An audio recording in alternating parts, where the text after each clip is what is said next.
Hey my lovelies, welcome back to my channel. Today I thought it'd be really fun if we did a 24-hour readathon.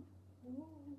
But I'm not gonna do it straight because I love my sleep and yeah, I just can't do that, unfortunately. I did do one previously. I think it was the first ever video I did on my channel where I did do it straight, so do go check that out if you haven't seen it already. But yeah, I think I'm just gonna do a 24-hour not straight. Yeah, come join me. We will see how many books we get through. I don't know how many I got through in the previous one. I think doing it straight I got through maybe 5, but we will see. I am already started Bloody Heart, which I am 103 pages in, so yep. I don't know what I'm gonna read yet, but this is my first read in this video.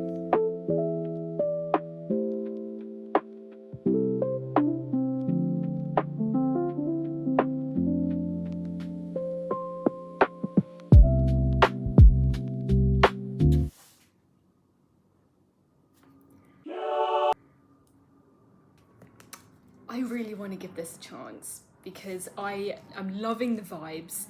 I think it's really fun and I'm not hating it, right?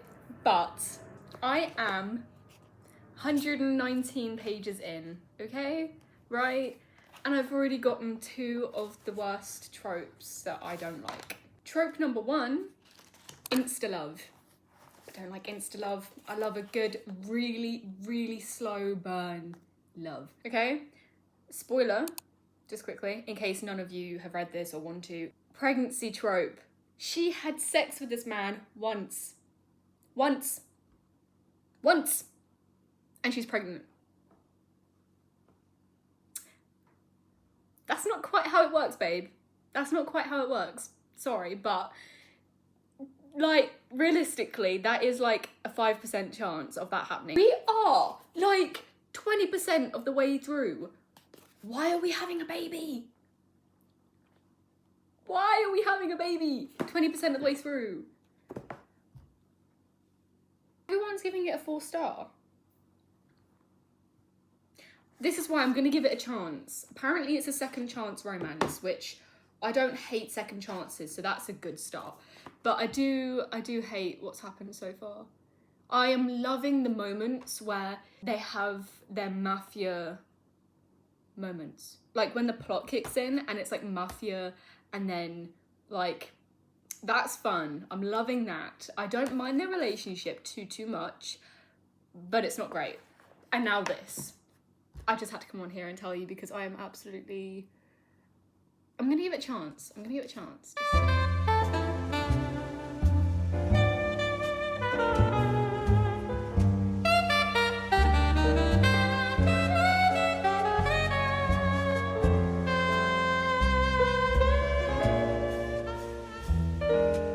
Okay, I know I keep coming on here to talk, but oh my god, like so much is happening. I am 30% of the way through, something like that. Page 140, chapter 20. Oh my god, so much is happening. Right, insane. Again, spoiler, if no one wants to know this, then skip ahead, I'll put like a little timestamp. Spoiler section. So, she goes to tell Dante that she's pregnant. He arrives all like beaten up and like criminal because he's part of the mafia. She's like, oh my god, no, absolutely not, runs away, right? And he's like, I didn't think she'd run away because she loves me, but she does, she runs away. So she runs away and then she has the baby. She's really unwell. Her parents are horrible, the worst parents like ever. They're like, we're giving your baby to your sister because your sister will never be able to have the chance to have a baby. So we're giving your child to your sister, no choice, you're doing this, you're doing that, stay away from him, blah, blah. Bear in mind, Dante doesn't know that she has just had a baby, either, okay? So her baby's been given away to her sister, and she signs the papers to, like, give her baby away. I've just turned the page, 9 years later. This is not taking the turn that I thought it would. That is why it is insta-love, so we can get through that section quick as anything, so then we can continue with the rest of the story. But, oh my god, like, I'm actually excited to see where this goes now. This was not the turn that I thought it was taking. I'm very excited. See, I knew I should have trusted the process. Either way, yeah, let's see. Hello, so I am 50% of the way through so far, so I thought I'd do a mid-book update. As I said previously, not where I thought this was going at all. Still not keen on the tropes so far, but not really relevant right now. Well, sort of is, but yeah, I'm actually really enjoying this so far. I love each person's POV, so Dante and Simone. I'm really liking their POVs separately. There's no romance that has happened in a while, and I am enjoying that. I am enjoying not having any romance at the moment. I think their stories are so much more interesting when it's not just all about the love and the romance and smart. It's more interesting that way. I get it. It is a dark romance. It is a smutty book. I am aware of that. I'm aware the series is also very smutty, but that's fine. I'm just saying at the moment, I am really, really enjoying the fact that I am getting both of their stories separately without that connection. I am now at the part where they have that connection again. So like I said, this is 9 years later. I think Simone is about 26, 27, and Dante is 30, if I'm correct. So yeah, and they have just met. So I'm really, really excited as to where this is going. I'm not excited for the romance to start kicking in again, if it's as full on as it was before. But yeah, I don't know. I mean, I'm halfway. It's a really, really quick read and it's so floppy, which I love. So I am excited as to where this goes. Yeah, basically, that's my update so far. So let's continue.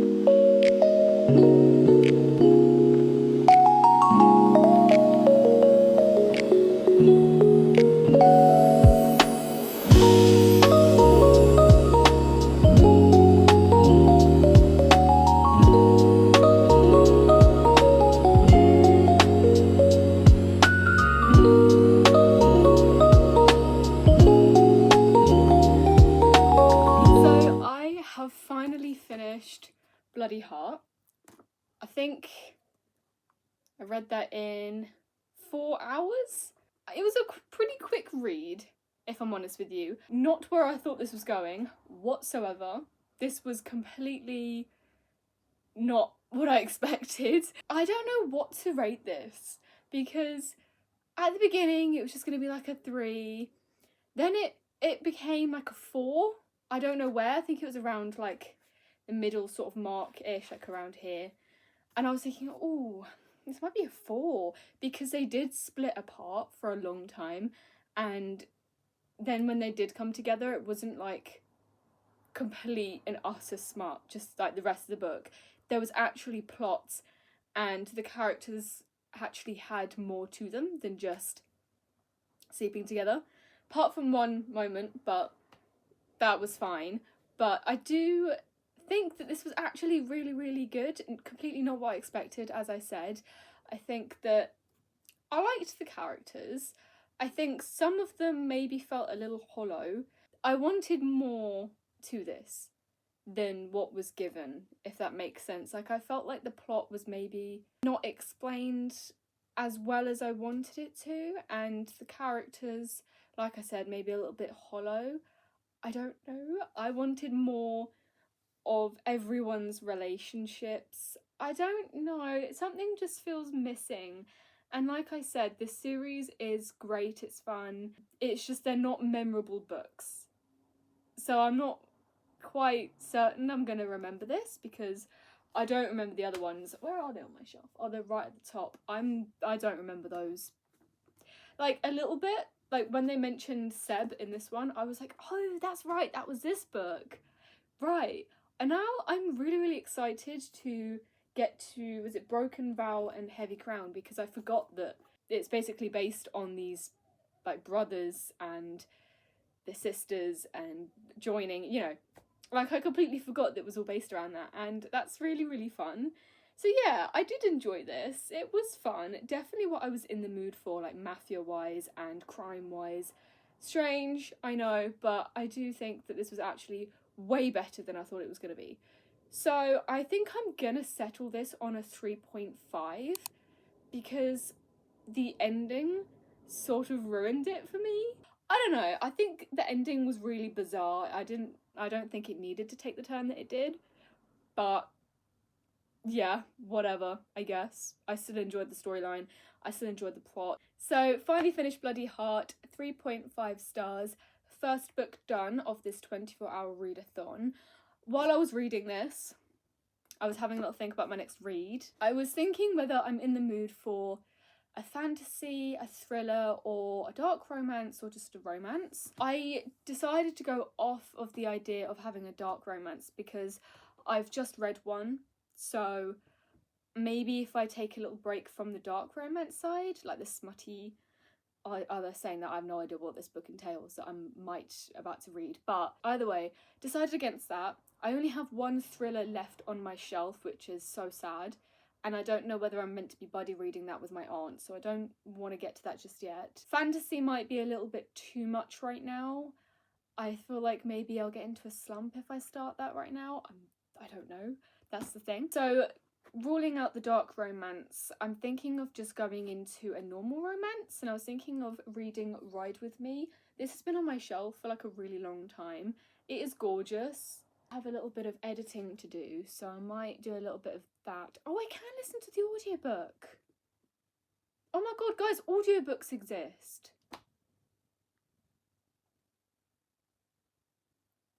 Slay. Audiobook time.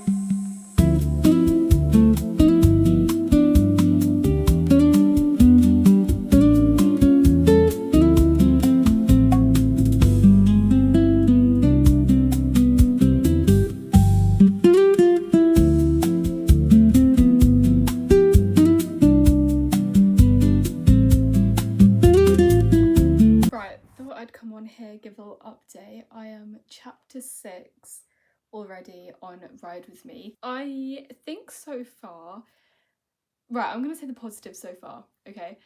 It is really entertaining, it's so much fun. The main guy is British, which I didn't realise, and they have a dual cast on Spotify. It's not like they do each other's voices in their like each other's POVs, which is kind of cringe and kind of icky, but his voice is so fit.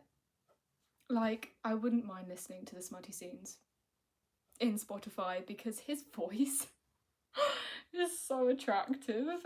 Hers is a little weird.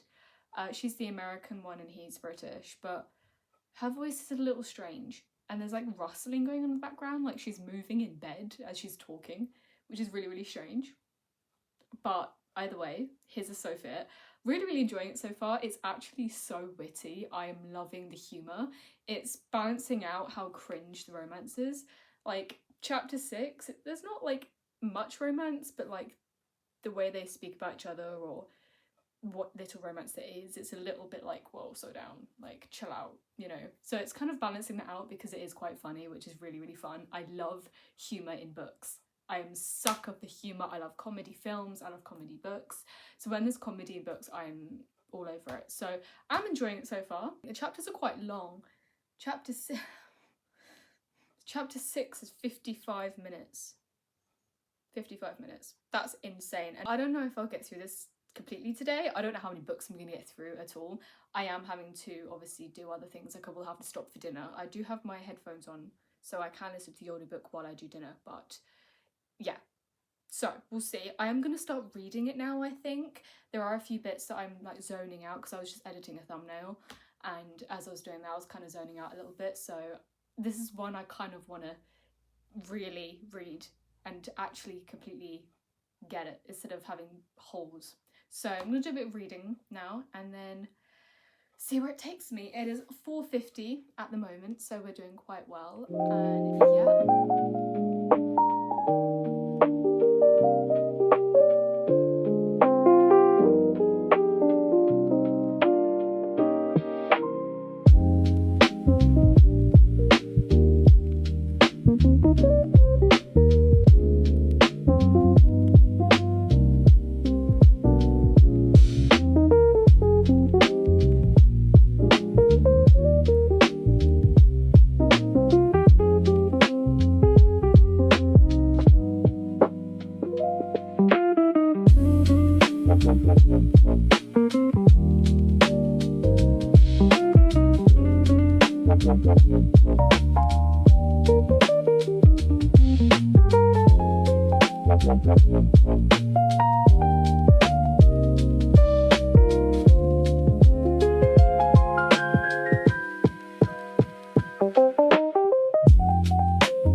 Just thought I'd come on and give a little update. So I'm still listening to the audiobook. I'm on chapter 12.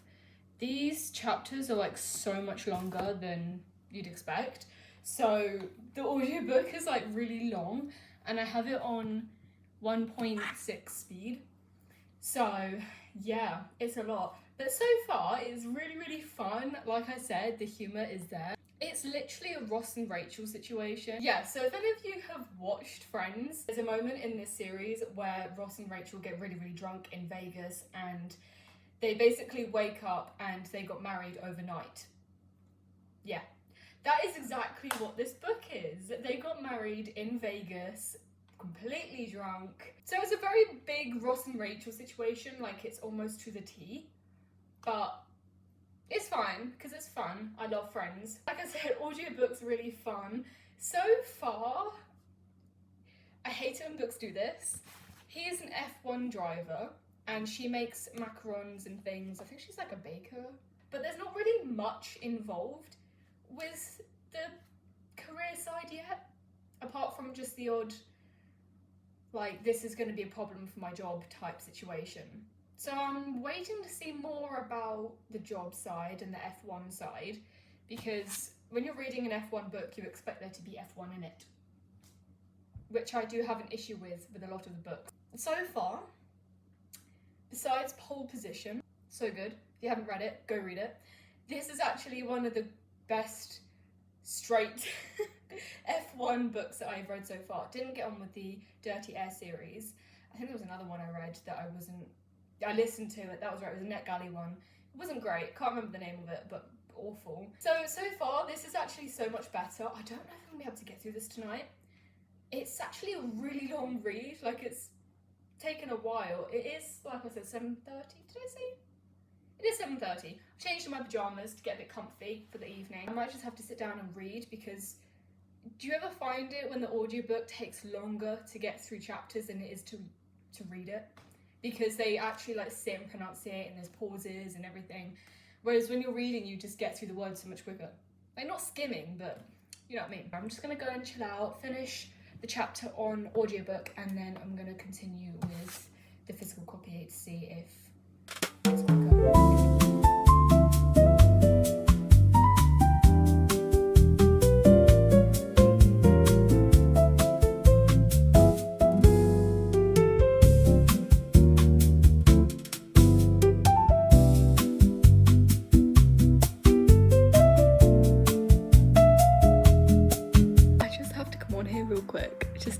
I am watching a video on YouTube. Beach sounds, ambience of the Maldives. Joshua and Amara are going to the Maldives for the holiday. We could tag along with them.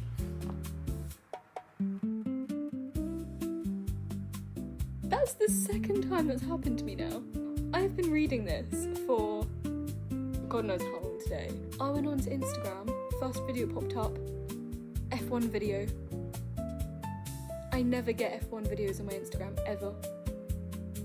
First video to pop up on Instagram, F1. Guys, what's happening?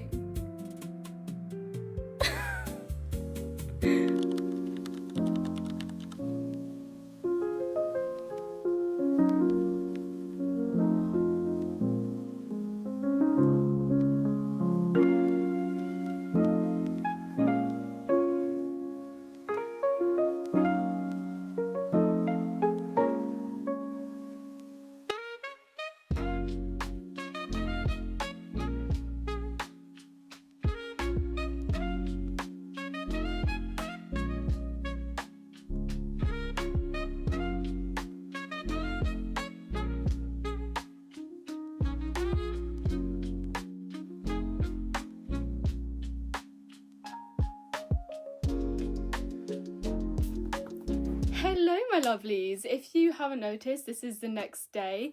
I am dead on time with finishing this 24-hour readathon. I only got through 2 books, which sucks, but I didn't do it straight, so I'm still glad I got through 2 books. I think that's pretty good considering both of them were about 400 pages. So yeah, but I did finish Ride With Me. I was not expecting whatever this was.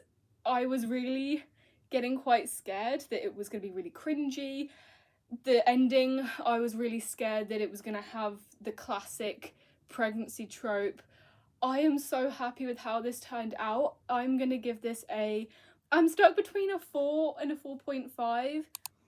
I might have to give it a 4.5. I really, really enjoyed this. I'm so surprised.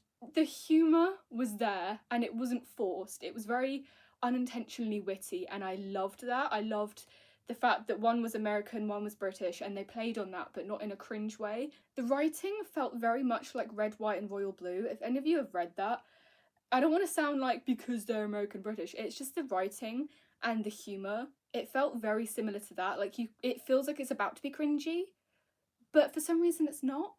And the slow burn, because it was Marriage of Inconvenience, the slow burn was so good. Obviously they had those classic rules where it was like, we can't do this, we can't do that, which is like, bro, we all know you're gonna break it. We all know you're gonna break those rules. We know what's coming. You know what's gonna happen. But the journey there was fun and everything felt like it was evenly placed. Like there wasn't too much smart, there wasn't too much romance. There was like even amounts of everything. You got even amounts of their jobs, like they were still relevant. The only thing I will probably comment on is the fact that they would create, so you had the main plot line, they would create like diversions, like negative diversions coming off the main plot line, and some of those weren't dealt with enough. Like they'd come out with like a negative diversion and then that wouldn't get filled or completed until like the very last minute or just forgotten about, and then at the end it was almost like, I forgot that we created that problem. That's quite a big problem, we should probably fix that, and then it would just be really randomly fixed. So the diversions that Simone created in the story weren't properly dealt with like I would hope, but that's not really relevant. I think to me that's sort of a side thing because they were side diversions, but the main plot it didn't go how you'd expect it to. I think the writing was fun, the humour, the slow burn, the characters were really well done. I loved the characters. I especially liked Stella and obviously Thomas, but yeah, I don't know, this was such a fun read. Was not expecting to really like this. I found myself smiling a lot and just giggling. Yeah, if you haven't picked this up yet, definitely go pick it up. Oh, another thing I will comment on, you can really tell that Simone is a massive fan of Friends. There are so many, not references, but I suppose you could say Friends references in this, like the marriage thing. There's a bit at the end, I won't spoil it, but that's also very friend coded, but they've just swapped the genders as to who did it in Friends, as to who did it in here, so it was the female, not the male. If you have watched Friends and you read this, you will know. To me, that's fine. I love Friends too, so I'm totally fine with that, and I love that I can point that out in here. I don't know whether it's intentional, but if it is, it's noticeable. I liked it either way. So that is the second book in my 24-hour readathon. I really hope you enjoyed. If you do want me to do one of these again or to do one straight like I did for my first ever video, do let me know. But yeah, I really hope you guys enjoyed. If you did, please give it a big thumbs up. That would be really, really helpful. And do subscribe to see more bookish content because I have a lot more coming up for you guys. I have my socials in the description, so I have my Instagram, my Goodreads and my Fable, so go check those out when you are not reading. Yeah, thank you. I will see you in the next video. Bye!